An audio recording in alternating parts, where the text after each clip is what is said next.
Você está no canal Eu Estudo a Lição com o pastor Samuel Camilo. Hoje é sábado, dia 25 de março de 2023. Estamos introduzindo uma nova lição nesse trimestre. Se você der uma olhada aqui, a lição já ainda está com um cheirinho de novo, dá uma olhada. Uma lição escrita por ninguém menos do que pelo pastor Mark Finley, com uma temática fantástica, as 3 mensagens do Apocalipse. Uma lição que vai estar fundamentada principalmente em cima daquilo que são as 3 mensagens angélicas, ou as 3 últimas mensagens de advertência enviadas ao mundo exatamente antes da vinda de Cristo Jesus. Esse trimestre realmente promete. Posso dizer a você, que eu já estive dando uma folheada em toda a lição, que vai valer muito a pena esse trimestre. Te agradeço muito por ter estudado com a gente no trimestre anterior e já te desafio, não perca nenhuma das lições desse trimestre, porque a nossa temática está maravilhosa. E vamos começar com uma temática na lição número 1, que não poderia ser melhor. A temática é Jesus vence, Satanás perde. O texto que serve como base para o nosso estudo de hoje não poderia estar em outro texto, a não ser no livro do Apocalipse, no capítulo 12, capítulo 12, versículo 17, que diz assim: O dragão se enfureceu com a mulher e passou a fazer guerra contra o restante dos seus filhos, todos os que obedecem aos mandamentos de Deus e se mantêm fiéis ao testemunho de Jesus. Apocalipse capítulo 12 é chave para poder compreender toda a estratégia utilizada por Satanás para tentar destruir o povo de Deus no decorrer da história. Quando olhamos aqui para essa profecia, que teremos a oportunidade de estudar durante essa semana, percebemos aqui pelo menos 4 grandes momentos do grande conflito entre as forças do bem e do mal. Lá no nosso auxiliar do professor, na página 15, nós encontramos exatamente isso. 4 grandes episódios nesse grande conflito. Primeiro, a rebelião de Lúcifer contra Deus no céu. É retratada aqui também no capítulo 12. Na sequência, vai aparecer um outro episódio do grande conflito. A tentativa de destruir o bebê Jesus, o recém-nascido bebê Jesus. Na sequência, ainda o ataque ao povo de Deus durante a Idade Média. Tudo isso está descrito aqui. E, finalmente, o ataque final ao remanescente de Deus nos últimos dias da história desse mundo. E aqui no capítulo 12 você percebe desde o primeiro episódio desse grande conflito que aconteceu no céu, até o último episódio, aquele que vai acontecer aqui na terra, creio, nos nossos dias, porque vivemos os dias que antecedem ao retorno de Cristo Jesus. Cá entre nós, quando olhamos para algumas situações, olhamos para a política, olhamos para a violência, olhamos para a promiscuidade que tem tido lugar dentro do nosso planeta nesse momento, quando olhamos inclusive para a falta de moral que tem aparecido em tantos estratos da sociedade, inclusive no meio cristão, que deveria estar dando testemunho diante de uma geração perdida, nós vemos as pessoas simplesmente vivendo de uma maneira completamente fora daquilo que é os padrões, ou daquilo que a Bíblia vai mencionar para a gente, que deve ser a maneira de viver do cristão. E aí olhamos para isso tudo e chegamos a uma conclusão. Vivemos dias realmente complicados, parece que o mal está vencendo. E o pior de tudo é que quando olhamos para aqueles que estão buscando fazer a vontade de Deus, cada vez parece que eles são minoria.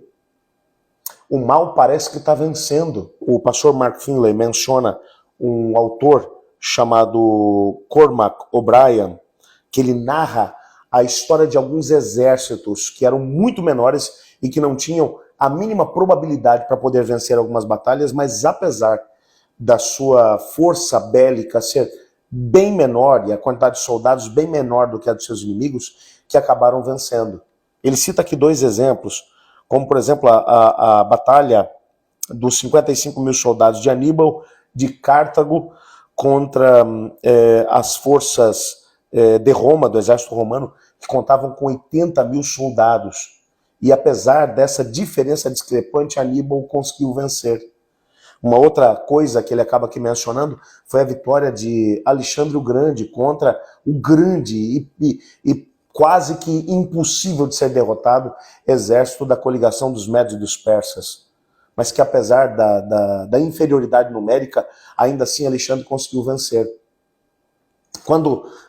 E aqui existem outros exemplos que você pode analisar na história, exércitos muito menores que lutaram contra exércitos aparentemente muito maiores, mas que alcançaram vitória.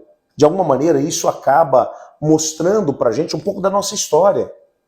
Mesmo que sejamos considerados como que numericamente inferiores àqueles que estão ao lado do inimigo de Deus e que estão fazendo parte da rebelião, aquilo que a Bíblia vai nos dizer é que pela graça de Deus nós alcançaremos a vitória. Pela graça de Deus nós seremos vitoriosos. Porque junto com Deus nós somos maioria, mesmo que aqueles que estão coligados ao mal pareçam ser uma multidão inumerável. Quando olhamos para a Bíblia, percebemos que quando a rebelião começou no céu, 1/3 dos anjos de Deus ficaram ao lado da rebelião.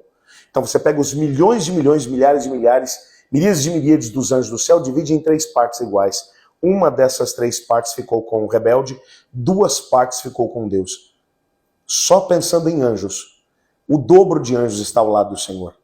Por isso, quando nos posicionamos ao lado de Cristo, mesmo que as forças do mal estejam completamente arregimentadas contra nós, nós podemos ter a certeza de que teremos a vitória em Cristo Jesus. Nessa semana nós vamos entender cada um desses episódios narrados aqui no capítulo 12. Como foi que a rebelião se estabeleceu em cada um desses episódios e como essas batalhas acabaram terminando. Bom, nós vamos orar para que Deus nos dê a vitória hoje sobre as forças do mal. Mas antes de orarmos por isso, eu gostaria de gastar alguns momentos com o nosso grupo, com a nossa comunidade de oração que se formou aqui no nosso canal. Você já sabe, a gente tem todos os dias separados 5 pedidos ou 5 pessoas pelas quais nós vamos orar. Você deve ter reparado que nessa semana eu estou usando aqui, além da camisa azul, eu estou usando aqui um cordão. O que significa isso? Esse é um cordão que lembra a pessoa com autismo. É um cordão que é usada pela pessoa com autismo para poder identificá-la. No próximo sábado, dia 1º de abril, nós oraremos de maneira muito especial como igreja por todas as famílias que possuem pessoas com autismo. E o grande desafio que a gente está fazendo para você, junto com a RAAFA, que é uma rede de apoio às famílias com autismo, a RAAFA vai estar coordenando uma ação nas igrejas adventistas da divisão sul-americana nesse próximo sábado. O desafio é muito simples, é que nós acabamos seguindo para as igrejas com uma roupa azul. Qualquer peça de roupa azul. Lembrando as pessoas da igreja de que a igreja deve ser um lugar em que todos têm a oportunidade de aprender a amar a Jesus, inclusive a pessoa com autismo. E o primeiro pedido que eu gostaria de fazer é pela família de fundadores da RAAFA, que é a Kane e, ao mesmo tempo, o pastor Marlon Bruno. Eles vivem lá no Rio Grande do Sul. Pelos filhos deles, a Mia, e principalmente pelo Derek. O Derek tem autismo. Mas tem alguns outros pedidos que foram feitos aqui no nosso chat. Eu te convido a vir comigo. Eu selecionei aqui pelo menos 4 pedidos aqui do nosso chat. Eu começo aqui pelo Márcio Ernesto. Ele diz assim: estou precisando muito de oração. Estou afastado da igreja e não tenho forças para voltar. Márcio, só pelo fato de você ter feito esse pedido, isso significa que o Espírito de Deus está trabalhando no teu coração. Ele vai te dar força, mas faça aquilo que Deus pediu para que você fizesse. Tome a decisão e faça desse momento o momento da sua volta. Nós vamos orar por você. A Oglacir Almeida, ela fez um pedido muito importante. Ela diz: peço oração pela minha família e pelo Ney, filho do Breno, que tem TDAH. Isso tem trazido sérios problemas para a família. E ela pede para que Deus dê a ele forças para que ele possa enfrentar essa situação. A Elaine Cruz, nós vamos orar aqui. A Elaine diz assim: por favor, orem pela minha nora, a Jomaira, que acabou de ter um bebê e apareceu um caroço no seio dela. Ela vai fazer alguns exames para ver o que é. Oremos para que não seja nada grave. Elaine, nós vamos orar sim pela Jomaira. Esse pedido aqui é por parte da Rosângela das Chagas Tavares. Peço oração pela Fátima e pelo Marcos, que perderam a sua filha hoje. Ela tem 26 anos. Que Deus conforte os corações deles. Rosângela, nós vamos orar sim, tanto aqui pela Fátima como pelo Marcos. A dor da perda de um filho é alguma coisa realmente tremenda.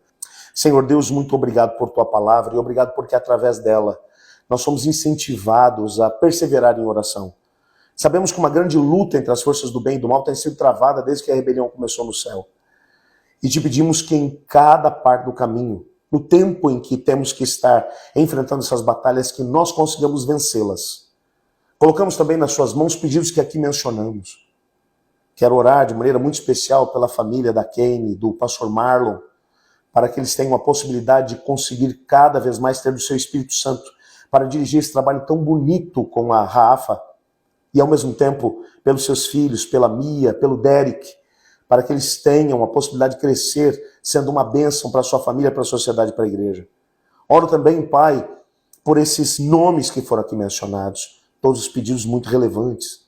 Peço para essa família que está enlutada, peço pela família que está enfrentando dificuldades com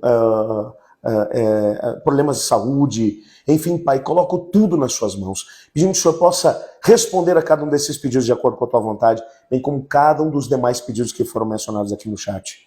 Pois é em nome de Jesus que oramos. Amém. Eu estudo a lição? E você?